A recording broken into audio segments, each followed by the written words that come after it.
Welcome back. Well, the ANC has invited all political parties to be part of a proposed government of national unity after it failed to secure a majority in the 2024 elections. The party's NEC meeting yesterday to deliberate on the issue. The ANC says it hopes to use this form of government arrangement to focus on dealing with important governance issues in the country. Still no clarity on what exactly is going to happen since that announcement. The EFF, though, has said it will not join a government of national unity if the Democratic Alliance is part of it. The DA seems to be suggesting that certain principles must be followed before it would join such a government. Ambrosé Du Plessis in the Department of Public Administration and Management at the University of the Free State. Ambrosé, good afternoon to you and thank you for your time. I think one of the reasons that this has become so difficult is that before the elections, people did think there would be a coalition. There was a big debate, will the ANC fall below 50%? The real shock was that it fell to 40%. And is that sense of shock, that surprise, maybe making it quite difficult for coalition negotiations to really start? Yes, good afternoon, Stephen, and good afternoon to your colleagues. And I think this is a classical saying, that's why economists say all things being equal. And we know all things are not equal. And I think the dark horse was really Jacob Zuma with the Umkhonto political party that really changed the political landscape that no one expected, because based on the previous projections without the MK party, it showed that the ANC would get 50% of the vote. And because the environment is so volatile, it just caught everyone off guard and placing South Africa in limbo. The other thing is that, South Africa is a very divided society. It's got the highest level of inequality in the world. That inequality is racialized, of course. And that makes it really hard. And then add to that the ticking clock. You've only got 14 days to do it. I mean, in a way, this is the worst of all situations. You've got the shock, you've got the deadline, and you've got the structure of our society.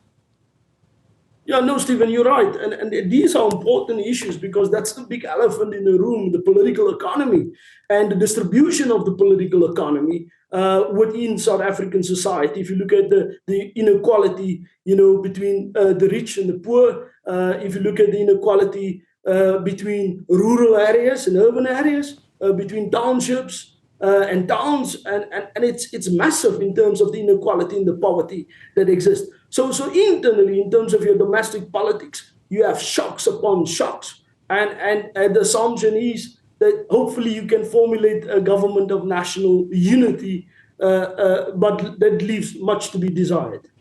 Ambrosé, I'm afraid to say I'm a little cynical about this offer from the ANC, and let me explain why. I mean, I might be proved wrong, but it seems to me that for the last few days, really since probably Monday morning, as we all kind of woke up, yawned, stretched, looked at the election results again and went, oh my word, the clock is ticking and look what happened, Since that moment, there's kind of been this almost binary conversation. Will the ANC go right? Will it go with the Democratic Alliance and maybe the IP? Or will it go, left? Will it actually go with the EFF and MK? I realize there's an argument about whether they're really left, especially with MK, but you see what I mean. Yes. And so the ANC's been under this pressure. What the announcement by President Ramaphosa as leader of the ANC did last night was it reversed that pressure completely and said to all the other political parties, now you have to decide if you're going to join us.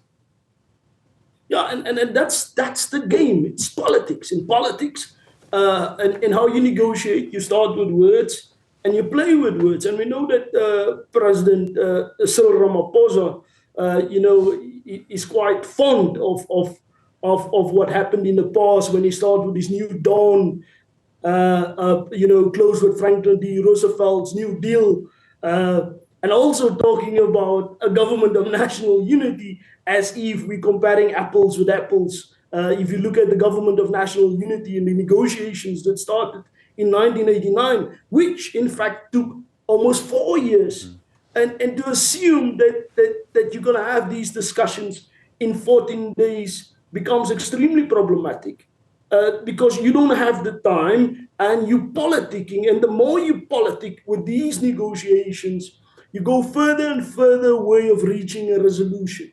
So that makes it really difficult because of your politicking and using this political jargon and testing your partners whether they will be susceptible to such a coalition government. At the moment, it seems to me that people may still be quite emotional. I understand why. It was a difficult campaign. People are very personal. South African politics is very personal. Often elements of your identity are brought up, whether it's a sort of humiliation of the past or whatever it is. These elements are there. And on a sort of objective, rational basis, if such a thing exists, you would think, for example, the deal that the DA put on the table really quite early through the sort of Sunday media last week, that they would govern that sort of with the ANC, they would not demand any cabinet posts, they would not have any power except the position of Speaker in Parliament. Objectively, that's a really good deal. I mean, the ANC could pretty much do what it wants, but that's not the way in which this is being discussed. This is being discussed about many other things, and this, to me, suggests that our history is a very long hand. Our history and where we've come from is having a real impact on this. Yeah, no, definitely. But if you look at the deal, whether you enter the coalition government or the so-called government of national unity, that would just be a strategy. Once you're in, we deal with brinkmanship politics. So once I'm in, I will have demands. And we've seen what happened at the local government level, where the government is held at ransom by these various political parties within a coalition government to say, listen here, if you do not give me what I have or what I want, I'm going to collapse the government altogether. So the idea is that you can enter a coalition government and say, listen here, I have no interest. It's a fallacy to say I have no interest. I don't want any positions. And I will just enter as a partner to make sure that it's business as usual. And it's not business as usual. And that makes it really difficult in the political game. That political parties will say one thing, but it doesn't mean that it's a reflection of reality. Once they formulate something, they flip-flop. And that's what happened, for example, if you look at the multi-party charter, what the DA said with the IFP, with the Freedom Front Plus, and all these other partners. They said, listen, we're not working with the ANC, we're not working with the EFF and affiliated parties. We're just going to be in opposition banks. And that's it. But the reality between what's happening idealistically and what's happening on the ground is two different things. And the thing with politics is politicians say one thing today and tomorrow they flip-flop and change their minds. And there's no consistency. And with that, it makes it a coalition government or a government of national government extremely fragile if such a government would come to the fore. Ambrose, I have to ask every person this. Do you think we're actually going to have a government this time next week? The deadline is probably Sunday next week, maybe Monday because there's a public holiday. Frankly, I think that's stretching the law. I am not convinced we'll have a deal. I don't. If you look at the current political landscape and the division amongst the political parties, not only division amongst or between different political parties, division within political parties.